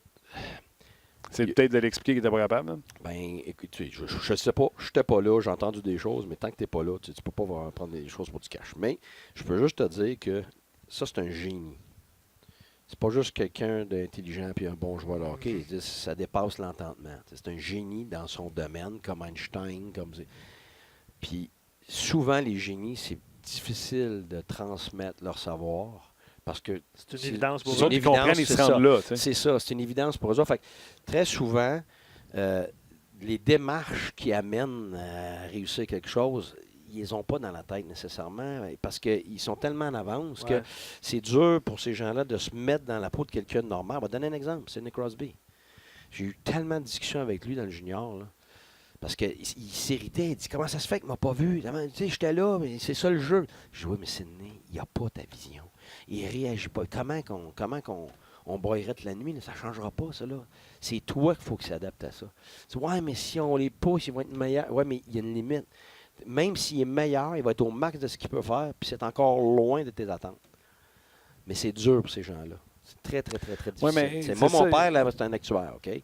C'est un génie en maths, OK? Écoute, j'arrivais puis je faisais 2 erreurs dans mon examen, là, puis c'était pas félicitations, tu as eu 94, là. C'est comme ça, c'est eu 2 erreurs, tu sais. C'est quoi tes 2 erreurs? T'sais? Là, il regardait ça, il dit, mais voyons donc. C'est dur de se mettre dans la peau. Mais c'est autre chose c'est que ça, enseigner. Enseigner, là, Ouais. c'est d'être capable de prendre quelque chose de complexe puis de le simplifier pour que la masse comprenne. Pas pour que des 2-3 élèves comprennent. De toute façon, c'est la même chose. C'est un tiers, un tiers, un tiers. Un prof enseigne pas pour le premier tiers. Ça, tous les profs, même le prof le pourri, son premier tiers va réussir. Parce qu'ils sont intelligents, sont bons, sont attentionnés, sont travaillants, peu importe. Tu enseignes pour les autres 2 tiers. C'est là que c'est ces 2 tiers-là qu'il faut aller chercher. Fait que c'est sûr que quelqu'un qui est un génie, qui n'a pas besoin de descendre au niveau pour apprendre toutes les étapes de base, ça peut être. Je dis pas lui, là. Je te dis juste que je sais en général des gens qui sont des génies dans leur domaine. C'est ça qui est difficile. Oui, mais je pense que c'est un génie, mais il y a une compréhension de la game. Peut-être que de l'expliquer, c'est pas facile, mais c'est pas pareil comme ce qu'on parlait. Il y a des joueurs, je pourrais vous les nommer, là. Il y a des joueurs que du hockey IQ, ils ne comprennent pas la game, ils ne comprendront jamais. Puis en plus, c'est pas la même chose, c'est 3 affaires. Oui, pas juste ça. Chaque individu ne comprend pas de la même façon. Tu as de différentes formes d'intelligence, intelligence sociale, intelligence émotionnelle. T'sais. Bon, alors tu as des gens qui sont beaucoup plus rationnels, axés sur la tâche. Là, tu les expliques avec le tableau. Wow, ils sont partis, let's go. Tu as l'autre qui était plus émotionnel, là, il écoute ça, puis il retient rien, puis il part, puis il oublie ça. Mais là, tu vas le rejoindre émotionnellement sur des choses, sans nécessairement craquer. Le monde pense émotionnel, tu crains quelqu'un tout le temps. C'est pas ça. Tu gères l'émotion. Des fois, c'est complètement le contraire. Il faut que tu calmes quelqu'un pour qu'il soit en mesure de comprendre. Tu sais, quand tu parles à quelqu'un que ça va pas, là, si tu n'évacues pas l'émotion, là, oublie ça, tu ne te rendras jamais à raison. Puis j'y ai dit pourtant, je comprends pas. Ouais, mais c'est parce que tu es plein d'émotions. Puis la personne est pleine d'émotions. Tu n'as pas évacué l'émotion, tu ne te rendras jamais à raison. Fait que comment tu parlerais pendant une demi-heure? Si la personne, c'est pour ça que des fois tu parles avec quelqu'un, il est craqué, mettons avec des joueurs, là, il est assis dans mon bureau, là, tu le vois, il est en mode attaque, il attend juste, là, il veut te sauter dans la face, ou bien il veut se vider le cœur. Fait que là, il faut que tu fasses le tour, tu parles de plein d'autres affaires, puis là, à un moment donné, là, tu le désamorces, au bout de 15-20 minutes, tu le vois tout de suite. Là, les épaules descendent, là, les bras descendent, il se recule sur son banc, puis là, ben là, il est prêt à entendre ce que tu as vraiment à lui dire. Fait que faut que tu passes par un autre chemin pour finalement... C'est la même chose avec mes filles. Ben, c'est ça. Ouais, ben, je sais. On leur donne un petit break. Les autres pensent que c'est une punition, mais c'est un petit break pour qu'ils se calment, parce que sinon, si tu leur parles là, ça donne rien. C'est ça. C'est le fun, hein? Oui, absolument. Les rendez-vous sont lancés pour ce soir. Match 19h, on a parlé d'un autre angle. Match RDS, évidemment. Fait que, Guy, on se voit demain. Es-tu là demain avec nous? Je suis là demain. Excellent. Sur le RDS.ca. Sur le RDS.ca. 2 fois là. Ting, ting, ting, ting, ting, ting. C'est bon. On l'a eu. Merci beaucoup à vous autres d'avoir été là. Merci à Alex à la mise en onde. Merci à Tim aux médias sociaux. Merci à Guy. Merci à Luc. Éric Bélanger. Merci surtout à vous autres. Puis on se rejase demain pour une autre édition de On Jase.